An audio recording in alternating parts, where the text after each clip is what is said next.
Hello everyone, welcome back to my channel. I am Palak Narang and today we are probably going to complete the circulatory system from class 10th. So basically this is the fourth part of circulatory system. ठीक है, अब हम आज जो शुरुआत करने वाले हैं दैट इज छुटक मुटक चीजें जो बाकी है. But before I start with this I want you to complete पूरा का पूरा blood circulatory system. If you have not watched that video of mine please go and check that out first, because अगर आपको वो नहीं आता हो then there is no use of completing this. वो ज्यादा इंपॉर्टेंट है, समझना, right? Today we are going to start with pacemaker. Okay, so what is pacemaker? Pacemaker is sinoatrial node or SAN. Okay, सबसे पहले मैं structure बनाती हूँ heart का और उसमें बताती हूँ कि ये जो पेस मेकर है वो क्या काम करता है, क्या क्या मतलब जो भी है, क्यों प्रेजेंट होता है एंड एवरीथिंग. ओके, अब हार्ट पंप करता है ब्लड, तो वो कैसे, कौन है ऐसा जो उसको एग्जैजरेट करता है to pump the blood? That is the heart itself. हम मेरा ये हाथ मैं यहाँ से यहाँ हिला रही हूँ because my brain, my nervous system tells me to do so. लेकिन हार्ट को नर्वस सिस्टम नहीं बताता, heart does it by itself. उसके अंदर ऐसी थोड़े से मसल्स होते हैं जो वो सो बेसिकली जो मैं बताने वाली हूँ वो सब मसल्स होने वाले हैं जो वो खुद से काम करते हैं. उसमें से एक मसल है जो कि है SAN, साइनोएट्रियल नोड. ये खुद से अपने अंदर एक जर्क प्रोड्यूस करता है जिसकी वजह से हार्ट की पंपिंग स्टार्ट होती है. इसीलिए SAN स्लैश साइनोएट्रियल नोड को पेस मेकर भी कहा जाता है, which means that it starts the impulse. Okay, और वो प्रेजेंट होता है कहीं ना कहीं राइट एट्रियम के अंदर इधर. Before I start, last class में मैंने बताया था कि ये वाली साइड इज लेफ्ट, ये वाली साइड इज राइट. ऐसा क्यों होता है? क्योंकि जब हम एज अ डॉक्टर अगर पेशेंट को देखते हैं तो वो पेशेंट ऐसे सीधा सोया हुआ होता है, तो फॉर अस जो उनकी लेफ्ट साइड होती है दैट इज राइट, लेकिन उन लोगों के लिए तो एटलीस्ट लेफ्ट है, तो वो हम लोग पहले से ही इसको लेफ्ट और इसको राइट पढ़ते हैं ताकि आगे जाके प्रॉब्लम नहीं हो. बट सिमिलरली अगर मैं कॉकरोच के लिए पढ़ूंगी तो कॉकरोच क्योंकि वो उल्टा ही सोया रहता है तो उनका राइट हमारा राइट होता है, तो हम उन लोगों के लिए राइट राइट पढ़ते हैं, लेफ्ट लेफ्ट पढ़ते हैं. बट ह्यूमंस के लिए क्योंकि वो सीधे ऐसे सोते हैं ना, तो उनके लिए हम अपोजिट पढ़ते हैं. That is not the matter, but वो ऐसे ही बता रही थी कि क्यों लेफ्ट को लेफ्ट नहीं बोलते और राइट को राइट नहीं बोलते. अब साइनोएट्रियल नोड यहाँ पे प्रेजेंट होता है, ये इम्पल्स जनरेट करता है जिस वजह से हार्ट की पंपिंग स्टार्ट होती है. इसके बाद एक प्रेजेंट होता है एट्रियो वेंट्रिक्यूलर नोड, AVN. अब क्या होता है, जो SAN है वो इम्पल्स कन्वे करता है टू AVN जो कि प्रेजेंट होता है somewhere near the tricuspid valve. Tricuspid valve कहाँ होता है? राइट एट्रियम और राइट वेंट्रिकल के बीच में. तो यहाँ पे AVN प्रेजेंट होता है.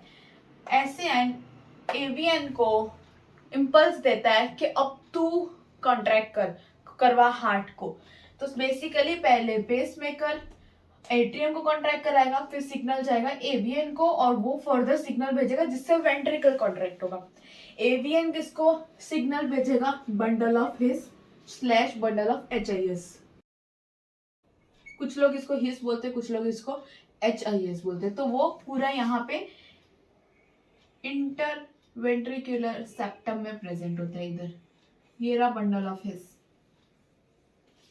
मैंने लेबल नहीं किया, कर देती हूँ. This is SAN sinoatrial node, atrio ventricular node, bundle of his. Bundle of his के बाद जो होता है वो है पुरकिंजर फाइबर्स. तो ये bundle of his still branches में टूटता है जिसको हम बोलते हैं पुरकिंजर fibre.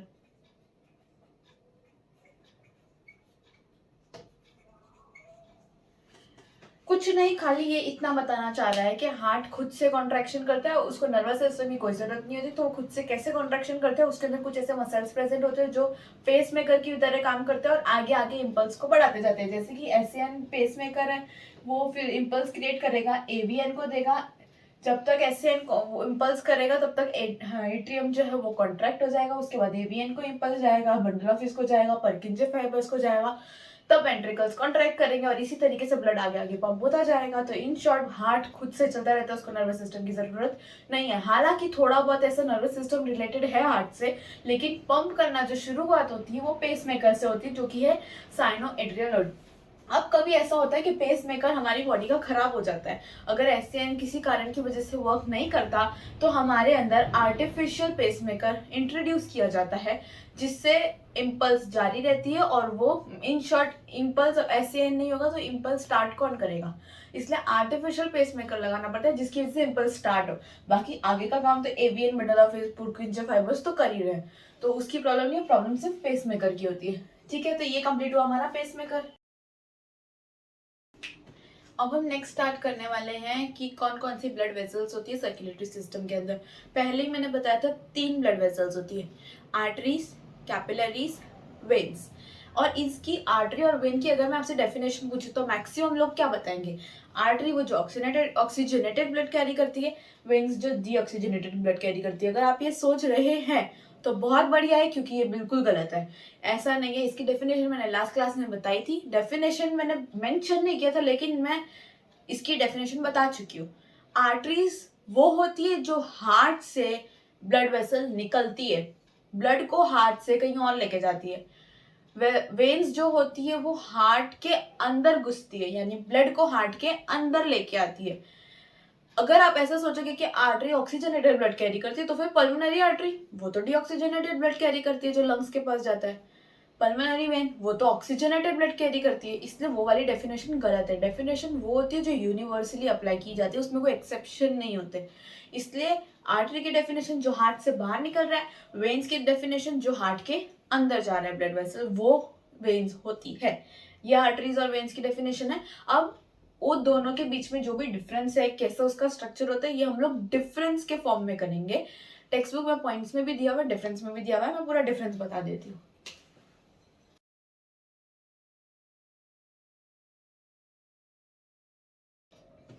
Okay, so let's start with difference of arteries and veins. मैंने यहाँ पे स्ट्रक्चर बना दिया है ऐसी। अगर मैं एक पाइप है उसको अगर मैं काट दूं, बेसिकली ब्लड वेसल है उसको अगर मैं काट दूं, तो यहाँ से जैसी दिखती है वैसा मैंने स्ट्रक्चर बना दिया। ये आर्टरी ऐसी दिखती है, वेन्स ऐसी दिखती है, ठीक है।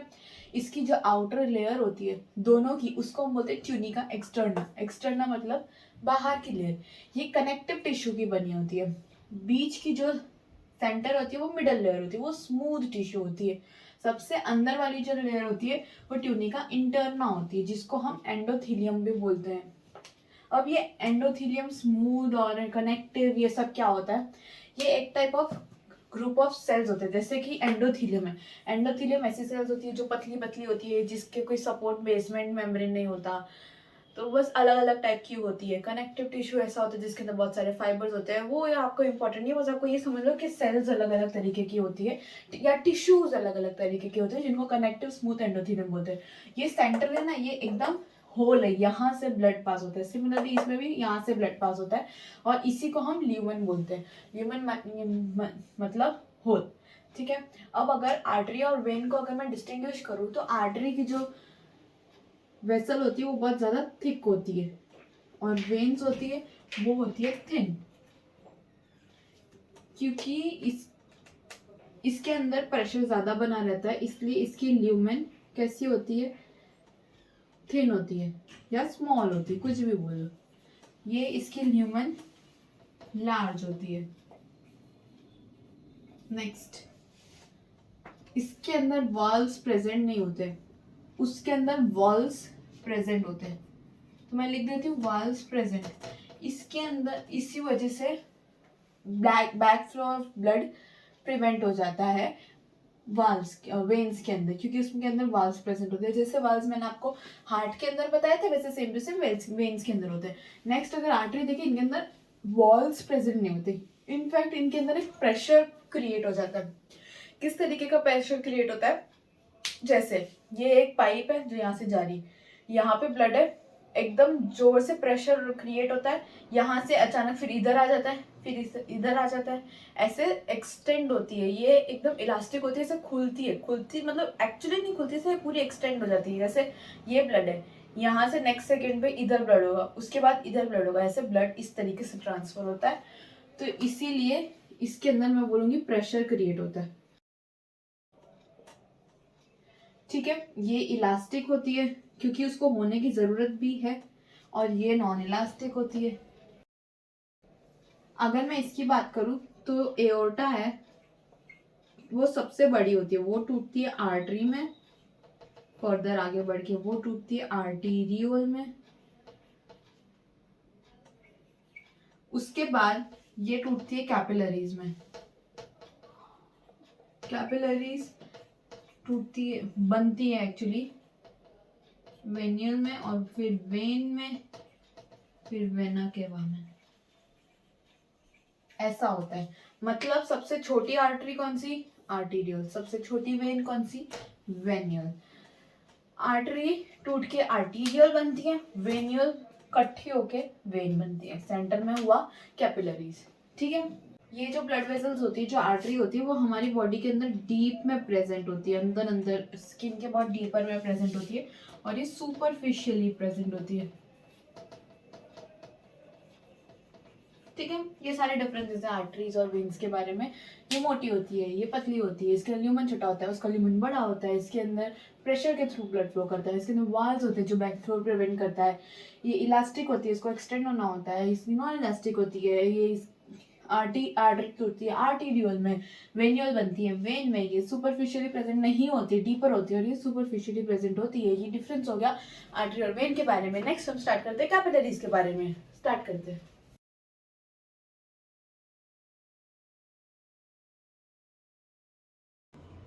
कैपिलरीज का तो जो डायमीटर होता है वो होता है 8 माइक्रोमीटर जितना। अब अगर मैं सारी की सारी कैपिलरीज जो हमारी बॉडी के अंदर है उसको ऐसे सीधी सीधी सीधी सीधी सीधी सीधी प्लेस करती जाऊँ अगर नीचे या रोड पे कहीं पे भी, तो उसका डिस्टेंस कितना होगा, 100,000 किलोमीटर्स जितना होगा कैपिलरीज का कंप्लीट डिस्टेंस। और अगर फिर उसके बाद उसका एरिया कैलकुलेट करें तो वो होगा 500 स्क्वायर मीटर, ये इसका एरिया आएगा। ठीक है, 8 माइक्रोमीटर इसकी सिर्फ डायमेंशन है, 8 माइक्रोमीटर जितना उसका रेडियस होगा, 100,000 किलोमीटर जितना उसका लेंथ होगा, और 500 स्क्वायर मीटर उसका एरिया होगा। इसके अंदर जो सेल्स होती है वो होती है सिंगल लेयर स्क्वेमस एपिथेलियम। मतलब अगर ये एक कैपिलरी है तो इसके अंदर ऐसे एक सिंगल लेयर होगी स्क्वेमस एपिथेलियम, मतलब ऐसे छोटी छोटी छोटी छोटी सेल्स प्रेजेंट होगी, इसको हम बोलते हैं सिंगल लेयर स्क्वेमस एपिथेलियम। इसके अंदर कोई भी मसल्स नहीं होंगे, कैपिलरीज के अंदर मसल्स नहीं होते हैं। कैपिलरीज का क्या क्या फंक्शन होता है, सबसे पहला फंक्शन कि ऑक्सीजन और कार्बन डाइऑक्साइड का डिफ्यूजन करने देती है। कैसे, जो भी कैपिलरीज लाती है ऑक्सीजन लंग्स में से, एक्चुअली आर्टरी लाती है, लेकिन अल्टीमेटली टूटती कैपिलरीज में वो जाता है टिश्यूज के अंदर, ऑक्सीजन चला जाता है इंटरसेल्यूलर फ्लूइड, टिश्यू फ्लूइड के अंदर, वो उसका डिफ्यूजन हो गया, जितना भी कार्बन डाइऑक्साइड बनता है वो ब्लड सेल्स ले लेती है, बेसिकली कैपिलरीज ले लेती है, तो डिफ्यूजन की काम है। दूसरा सबसे इंपॉर्टेंट काम है डायएपिडाइसिस, मतलब WBC बाहर निकल जाता है, क्योंकि वो भी तो इम्पोर्टेंट है। अगर हम लोगों को कोई भी इन्फेक्शंस के थ्रू फाइट करना है तो WBC का बाहर निकलना इक्वली इम्पोर्टेंट है। तो वो कहाँ से निकलता है, कैपिलरीज के अंदर से ही बाहर निकलता है।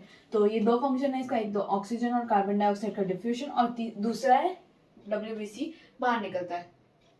अब ये इसका और भी एक तरीके का फंक्शन बोल सकते हैं, एक तो वेसोडाइलेशन और वेसोकॉन्स्ट्रिक्शन।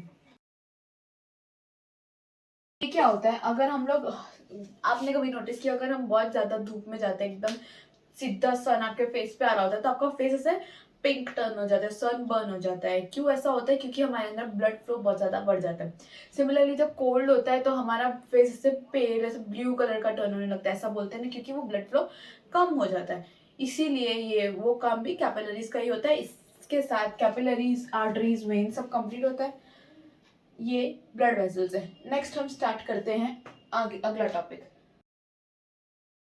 नेक्स्ट टॉपिक है हमारा डबल सर्कुलेशन। डबल सर्कुलेशन में क्या क्या आता है? सबसे पहला आता है पल्मोनरी सर्कुलेशन और दूसरा आता है सिस्टमिक सर्कुलेशन। इसमें क्या होता है? सबसे पहले तो डायग्राम बना देती हूँ फिर बताती हूँ। So as the name suggest, pulmonary circulation मतलब वो सर्कुलेशन जो लंग्स के वहां जा रही है। सिस्टमिक सर्कुलेशन मतलब वो सर्कुलेशन जो पूरी बॉडी के पार्ट्स में जा रही है। और क्या होता है? लेफ्ट एट्रियम से ब्लड जाता है लंग्स के अंदर, गलत, राइट वेंट्रिकल से ब्लड जाता है लंग्स के अंदर और घुसता है लेफ्ट एट्रियम के अंदर। ये जो प्रोसेस होती है जिसमें पल्मोनरी आर्टरी से शुरुआत होती है और पल्मोनरी वेन पे खत्म होती है, उसको हम बोलते हैं पल्मोनरी सर्कुलेशन। ये यहाँ पे पल्मोनरी आर्टरी, ये है पल्मोनरी वेन, ठीक है। नेक्स्ट जो है वो है सिस्टमिक सर्कुलेशन। जो सर्कुलेशन लेफ्ट वेंट्रिकल से स्टार्ट होती है यानी कि एओर्टा, और वो ब्लड के थ्रू पूरा का पूरा ब्लड सर्कुलेट करके वापस राइट एट्रियम पे आती है, वो है वेना केवा। उसको हम बोलते हैं सिस्टमिक सर्कुलेशन। ये दो तरीके की सर्कुलेशन इसलिए बोलते हैं क्योंकि दो बार हार्ट के अंदर आ रहा है, हार्ट से शुरू हो रहा है, हार्ट पे खत्म हो रहा है, वापस हार्ट से शुरू हो रहा है, हार्ट पे खत्म हो रहा है। ये दो बार हार्ट बीच में आ रहा है, इसलिए इसको डबल सर्कुलेशन बोली जाती है, जिसमें से एक पल्मोनरी सर्कुलेशन है, एक सिस्टमिक सर्कुलेशन है। और कोई इसमें रॉकेट साइंस नहीं है, बिल्कुल ईजी है। ये शुरुआत होती है pulmonary artery to pulmonary vein, aorta to vena cava. That's it. यही है डबल सर्कुलेशन, कोई कंफ्यूजन नहीं है इसमें। नेक्स्ट हम स्टार्ट करते हैं हिपैटिक पोर्टल सिस्टम से। पोर्टल सिस्टम क्या होता है? ऐसा कोई सिस्टम जो कैपिलरीज से शुरू होता है और वापस एंड होता है कैपिलरीज पे। ऐसे कैसे होता है? आर्टरी से कैपिलरी, कैपिलरीज से वेन होना चाहिए। तो कैपिलरीज से कैपिलरीज का क्या मतलब होता है वो मैं अभी आपको बताती हूँ। हम करते हैं हिपैटिक पोर्टल सिस्टम। हिपैटिक मतलब वो लिवर से रिलेटेड है, ये आपको समझ में आया। पोर्टल सिस्टम मतलब कैपिलरीज टू कैपिलरीज है। बायो में कोई भी कुछ हो, सबसे पहले नाम पढ़ने का, नाम को बाइफरकेट करने का और देख लेने का वो क्या मतलब बताना चाह रहे हैं, और वही होता है। इसमें भी सेम वही है। सो क्या होता है? Stomach as well as intestine, इन दोनों की जो वेन्स होती है, यहाँ से एक वेन आई, यहाँ से एक वेन आई, वापस से कैपिलरीज में टूट जाती है। किसके अंदर? लिवर के अंदर, ताकि जो भी एक्स्ट्रा ग्लाइकोजन स्टोर करना है वो कर ले, एक्स्ट्रा जो भी सफाई करनी है ब्लड की वो कर ले। उसके लिए लिवर में intestine as well as stomach से वेन आती है। क्या आती है? वेन आती है। जबकि आर्टरी को टूटना चाहिए होता है कैपिलरी में, यहाँ पे क्या होता है? वेन टूटती है कैपिलरी में और फिर वापस एक वेन बनाती है और वो जाता है वेना केवा के अंदर। क्या जाता है? ब्लड। इस वेन को बोलते हैं हम hepatic portal vein.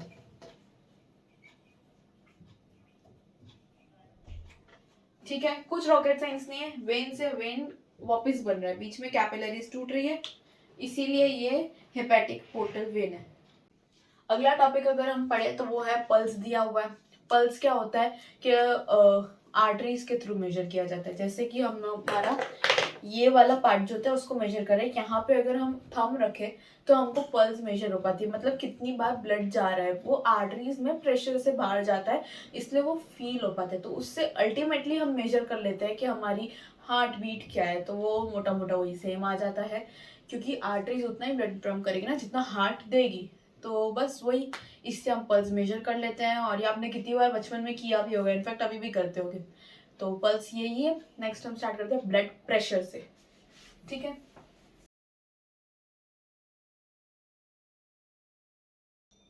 Blood pressure क्या होता है? वो प्रेशर जो आर्टरीज वॉल पे एक्सर्ट करती है उसको हम बोलते हैं ब्लड प्रेशर।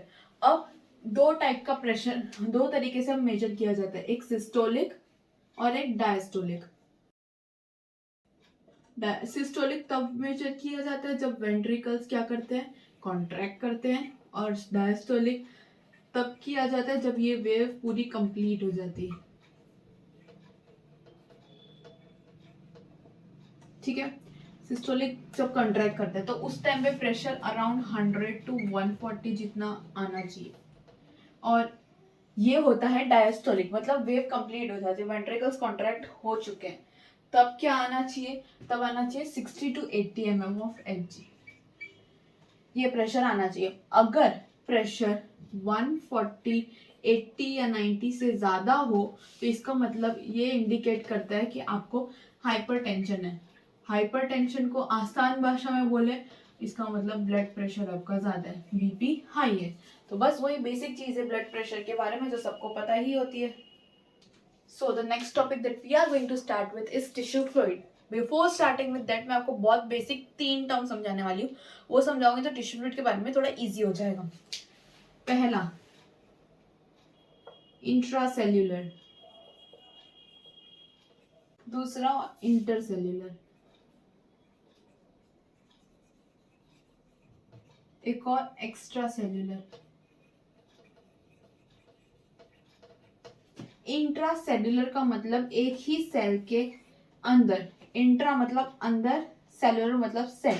इंटरसेल्यूलर मतलब दो सेल के बीच में, इंटर मतलब दो, एक्स्ट्रा सेल्यूलर मतलब एक सेल के बाहर। इसका मतलब intercellular as well as extra cellular same consider किया जाता है। इंट्रासेल्यूलर मतलब सेल के अंदर, see the difference, intracellular as well as intercellular.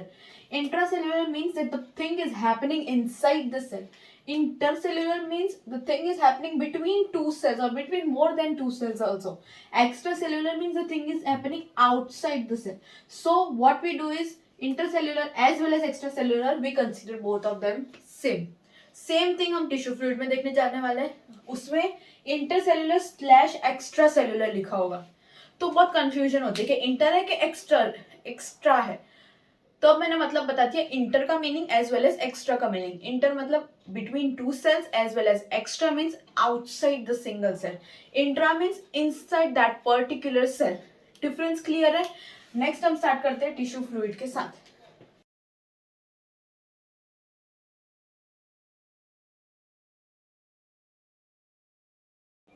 So let's start with tissue fluid. जो मैंने पॉइंट बताया सबसे पहले वही दिया हुआ है, इधर इट इज इंटरसेल्यूलर फ्लूइड और it is extra cellular fluid.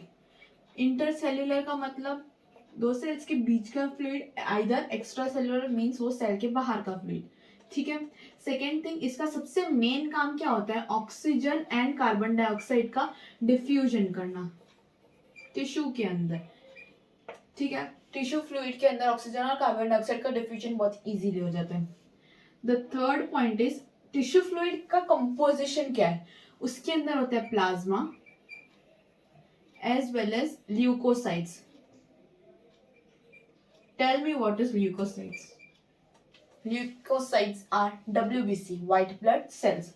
ये होता है टिश्यू फ्लूइड। टिश्यू फ्लूइड वो होता है जो सेल्स, जैसे अगर ब्लड है, ब्लड वेसल है, ब्लड के वेसल के पास में जो टिश्यू है उसके आजू बाजू या उसके अंदर, सेल के अंदर नहीं, सेल्स के बीच में जो जो फ्लूइड होता है उसको टिश्यू फ्लूइड बोलते हैं। और वो किस चीज का बना होता है, प्लाज्मा का, ल्यूकोसाइट्स का। वो क्यों इसका बना होता है, क्योंकि ब्लड में से वो चीजें बाहर आ चुकी होती है। तो वही होता है, ब्लड के अंदर प्लाज्मा और ल्यूकोसाइट्स होते हैं, वो बाहर आ जाती है और टिश्यू फ्लूइड के अंदर चली जाती है। तो टिश्यू फ्लूइड का कंपोजिशन भी यही सेम होता है।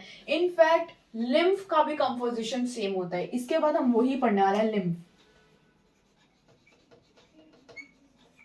क्या होता है कि ये जो टिश्यू फ्लूइड है वो मैक्सिमम वापस चला जाता है ब्लड के अंदर, लेकिन जो कुछ पार्ट नहीं बोल सकते, काफी ज्यादा पार्ट ऐसा होता है जो नहीं जाता है, वो लिम्फ के थ्रू लिम्फ वेसल्स के अंदर चला जाता है और उसी को हम बोलते हैं लिम्फ। मतलब अगर टिश्यू के आजू बाजू है तो टिश्यू फ्लूइड, अगर वही चीज अगर लिम्फ वेसल के अंदर चली गई तो वो लिम्फ बोल दिया जाता है। तो उसका कॉम्पोजिशन भी ऑलमोस्ट सेम ही होता है, प्लाज्मा और ल्यूकोसाइट्स। लेकिन ल्यूकोसाइट्स में भी मेनली होता है इसके अंदर लिम्फोसाइट्स। ठीक है। अब क्या होता है कि लिम्फ है, मान लो ये टिश्यू मैंने बना दिया एक छोटा सा, बहुत ही हाइपोथेटिक डायग्राम बना रही हूँ, रियल नहीं है। ये टिश्यू है, यहाँ पे जो भी प्रेजेंट है ये सारा का सारा टिश्यू फ्लूइड है। ये टिश्यू फ्लूइड काफी हद तक ब्लड के अंदर वापस चला जाता है, लेकिन काफी हद तक नहीं भी जाता है, वो चला जाता है लिम्फ के अंदर। लिम्फ के पास यहाँ पे होते हैं लिम्फ नोड, इसको हम बोलते हैं लिम्फ नोड। ये लिम्फ वेसल है, ये लिम्फ नोड है। जो फर्दर आगे बढ़ती है, तो ये लिम्फ जो है वो जाता रहता है और फिर उसके बाद लिम्फ चला जाता है वेन्स के अंदर, बड़ी बड़ी वेन्स के अंदर चला जाता है और फिर वापस अल्टीमेटली जितना जितना कंपोजिशन था वापस ब्लड के अंदर चला ही गया। तो अल्टीमेटली जाना है इसको कहाँ पे, ब्लड के अंदर जाना है। तो ये लिम्फ होता है और टिश्यू फ्लूइड होता है जो ब्लड से ही बाहर निकला होता है।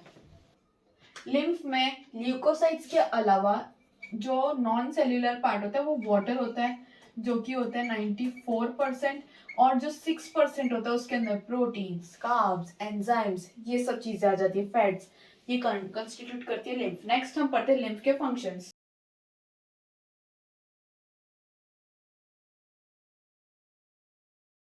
सो ये हमारे फंक्शंस ऑफ लिम्फ। सबसे पहला है न्यूट्रिटिव। ऐसी ऐसी जगह पे जहाँ पे ब्लड नहीं पहुंच सकता वहां पे न्यूट्रिशन या फिर ऑक्सीजन पहुंचाने का काम किसका होता है, लिम्फ का होता है। तो पहला हो गया लिम्फ। दूसरा है ड्रेनेज। ड्रेनेज मतलब जो भी एक्स्ट्रा टिश्यू फ्लूइड होता है, टिश्यू फ्लूइड ये जो लिम्फ बन रहा है, तो जो भी एक्स्ट्रा टिश्यू फ्लूइड होता है उसको वो बर्बाद कर देता है, ड्रेन कर देता है, एक्स्ट्रा को, फालतू का ड्रेनेज नहीं करता है वो। तीसरा डिफेंस है जो कि है लिम्फोसाइट्स और मोनोसाइट्स के रिलेटेड। इसके अंदर lymphocytes as well as monocytes होते हैं, इस वजह से वो ऑब्वियसली डब्ल्यूबीसी है। डब्ल्यूबीसी का काम क्या है, डिफेंस, जो भी फॉरेन पार्टिकल्स है उसको खा जाना, खत्म कर देना, ये होता है डिफेंस। नेक्स्ट लास्ट है अब्जॉर्प्शन। अब्जॉर्प्शन हम लोग डाइजेशन में बहुत अच्छे से पढ़ते हैं। इसमें क्या होता है कि फैट होता है ना वो इजीली डाइजेस्ट नहीं हो पाता है हमारी बॉडी के अंदर। डाइजेस्ट मतलब हम फैट खा रहे हैं, वो हमारी गट के अंदर जा रहा है, स्टमक, इंटेस्टाइन वगैरह वगैरह में जा रहा है। इंटेस्टाइन में जाने के बाद वो और फर्दर जब टूट नहीं पाता है ना, तो लिम्फ होती है वो उसको अब्जॉर्ब कर लेती है। अब जैसे ये स्मॉल इंटेस्टाइन है, स्मॉल इंटेस्टाइन के अंदर अब्जॉर्ब करती है। यहाँ पे ऐसे सेल्स प्रेजेंट होते हैं, जैसे कि शायद आपने कहीं पढ़ा होगा कि डाइजेस्टिव सिस्टम में जो सेल्स है वो विलाई के फॉर्म में प्रेजेंट होते हैं। इसके अंदर होती है लैक्टिल्स। लैक्टिल्स एक फैंसी नाम है लिम्फ नोड्स का, इसको हम बोलते हैं लैक्टियस। मैं थोड़ा जूम करके बना देती हूँ। ऐसे लैक्टियस प्रेजेंट होते हैं। अब ये क्या करते हैं, हमारी जो गट या फिर इंटेस्टाइन बोलो उसके अंदर से जितना भी फैट होता है ना, वो सारा का सारा लैक्टिल्स अब्सॉर्ब कर लेते हैं। यूजुअली सेल्स अब्सॉर्ब करती है, ब्लड के अंदर लेके जाती है, लेकिन यहाँ पे क्या कर रहा है, फैट को कौन अब्सॉर्ब कर रहा है, लैक्टियल्स, यानी कि लिम्फ वेसल्स अब्सॉर्ब कर रही है, जो बाद में ब्लड के अंदर लेके जाएगी, लेकिन डायरेक्टली ब्लड वेसल के अंदर नहीं जा रहा। बाकी सब चीजें जो होती है वो डायरेक्टली ब्लड वेसल के अंदर जाती है। तो ये थोड़ा अलग है इससे बाकी सबसे, फैट का अब्सॉर्प्शन। तो ये हो गए सारे के सारे फंक्शंस ऑफ लिम्फ। अब एक और होता है टॉन्सिल, वो भी एक तरीके का लिम्फ ग्लैंड होता है।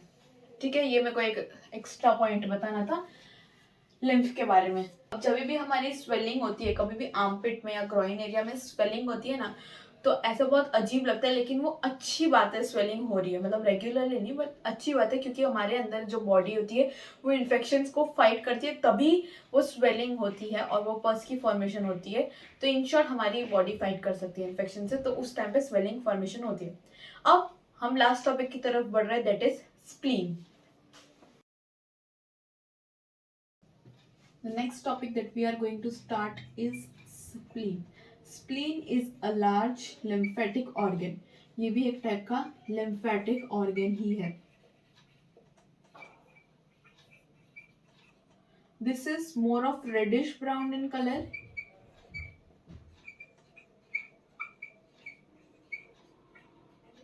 और इसकी प्रेजेंस कहाँ है, ये स्टमक के पीछे और किडनी के ऊपर प्रेजेंट होता है।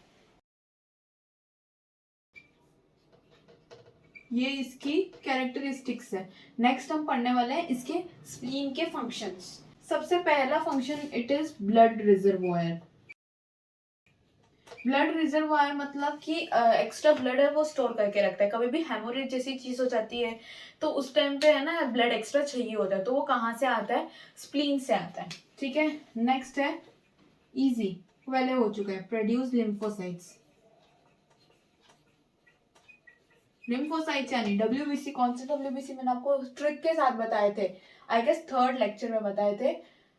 नॉन ग्रेन्युलर होते हैं lymphocytes.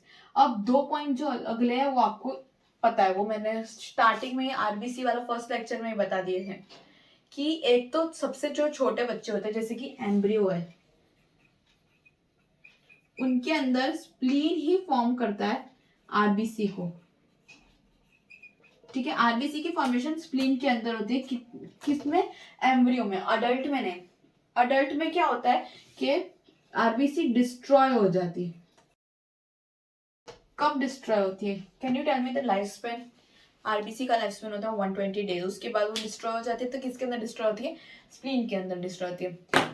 With this, we have completed the circulatory system chapter. Now, what you have to do is you have to study. Read करो इसको टेक्स्ट बुक में से. There is no other option. कोई alternative नहीं है इसका. रीड करो, उसके बाद बहुत ईजी है ये चैप्टर. एक जो टॉपिक जो काफी बच्चों को हार्ड लगता है वो होता है आर्टरी, क्या बोलते हैं, हार्ट के बारे में, कि कब वो कॉन्ट्रैक्ट करता है, कब वो रिलैक्स करता है, जो मैंने लास्ट क्लास में बताया था. ऑरिकल कॉन्ट्रैक्ट कर रहा है तब वेंट्रिकल रिलैक्स कर रहे हैं, वेंट्रिकल कॉन्ट्रैक्ट कर रहे हैं तो ऑरिकल रिलैक्स कर रहे हैं. फिर बाद में जॉइंट डायस्टोल होता है जब दोनों रिलैक्स कर रहे होते हैं. मैंने पूरा टाइम पीरियड बताया था. डू वॉच दैट वीडियो, क्योंकि वो सबसे इंपॉर्टेंट है एक्सप्लेनेशन के लिए, बाकी सब से सबसे इंपॉर्टेंट है. With this we have completed the circulatory system chapter. Next class में हम स्टार्ट करेंगे नेक्स्ट चैप्टर से. So with this I would like to end this video. Thank you.